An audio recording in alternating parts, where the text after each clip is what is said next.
सिद्धि की शादी के बाद वो ससुराल चली जाती है। पीछे रह जाती है भाभी रानी।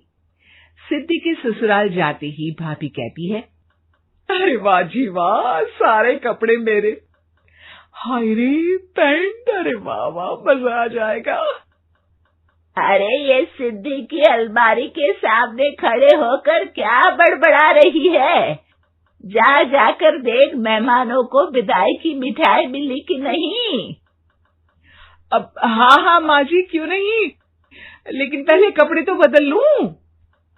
अब रानी आ जाती है सिद्धि के उन कपड़ों में जो वो ससुराल जाने से पहले घर छोड़ जाती है। अरे रानी, कुछ दिन रुक जाती। अरे ये तो सिद्धि बिटिया को मैंने ही दिया था, बड़ा ही फबता था उस पर, तुझ पर तो कुछ खास नहीं लग रहा। अब वो ना मेरे सारे कपड़े गीले थे तो सोचा पहन लूं। वैसे भी सिद्धि को कौन सा दिन पुराने आउटडेटेड कपड़ों को पहनना है। वैसे भी ये सूट तो मैंने तभी पहना था, वैसे खास है भी नहीं ये। हाँ ठीक है, लेकिन ना मेरी सिद्धि पर तो जमता था। सारे मेहमान चले जाते हैं और सिद्धि ससुराल से मायके पहली बार आती है। ओह, अपना घर, अपना कमरा, अपनी अलमारी। ये बोलकर जैसे ही सिद्धि अलमारी खोलती है तो सामने उसके कपड़ों की जगह कुछ और ही रखा होता है। माँ, जरा कमरे में तो आना। सास और रानी वहां पहुंच जाते हैं। रानी ने पहनी होती है सिद्धि की जींस और टी शर्ट। अरे भाभी, ये क्या?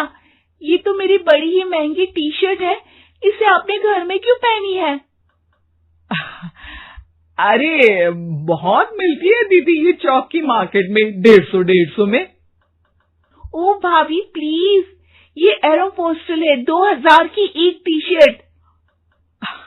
ओहो, 2000 में तो दीदी 4 साड़ी आ जाए। अब क्या बोलूं भाभी, ये मेरी अलमारी में छोटू के कपड़े, तो मेरे कपड़े कहाँ है? मेरी अलमारी में? अब दीदी आपको कौन से पुराने कपड़े पहनने थे? माना भाभी, लेकिन मैं जब घर आती तो यही सब पहनती ना। अरे तुम तो बड़ी कंजूस हो दीदी। खैर, वक्त आता है जब सिद्धि ससुराल के लिए रवाना हो रही होती है। अरे रानी, अंदर से सिद्धि का गिफ्ट ले आ, लड़की पहली बार ससुराल से मायके आई है। रानी अंदर जाती है और एक सिंपल सी साड़ी लेकर बाहर आ जाती है। ये लीजिए माँ जी। सास बेटी को गिफ्ट देकर ससुराल भेजती है। अगले दिन रानी एक सुंदर सी साड़ी पहनकर सामने आती है। अरे रानी, ये तो वो साड़ी है जो मैंने सिद्धि को देने के लिए दी थी जब वो ससुराल ले जाती, लेकिन ये तूने कैसे पहन ली?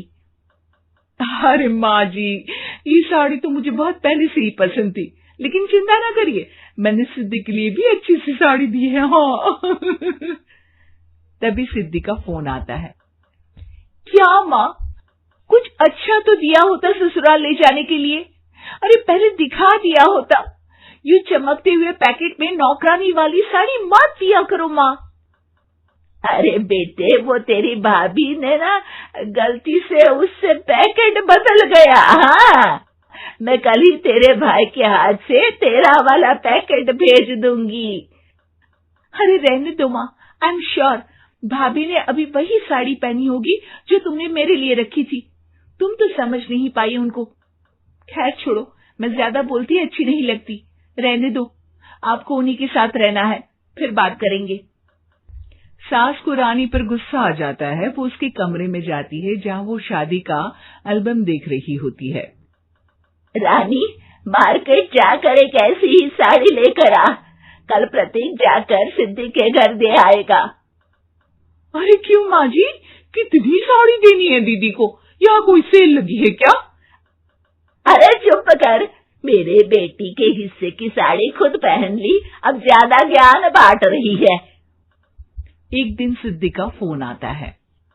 माँ, मेरी सास ने आप सबको खाने पर बुलाया है। सारे लोग सिद्धि के ससुराल पहुंचते हैं। खाना खाकर वो लोग निकल रहे होते हैं कि सिद्धि की सास सभी को गिफ्ट देती है। अरे बहन जी, बेटी के घर का खाना खा लिया, यही बहुत है, जो आप ऊपर से गिफ्ट भी दे रही है। अरे बहन जी, आप भी कहाँ इन बातों पर विश्वास कर रही है। सास सभी को गिफ्ट देती है, लेकिन रानी को जो साड़ी देती है वो अजीब सी हरे रंग की, लाल रंग की बड़ी छाप वाली होती है। अरे छी छी, ये कौन पहनेगा? सासू माँ को तो जरी वाली इतनी सुंदर, और मेरे लिए ये नौकरानी वाली।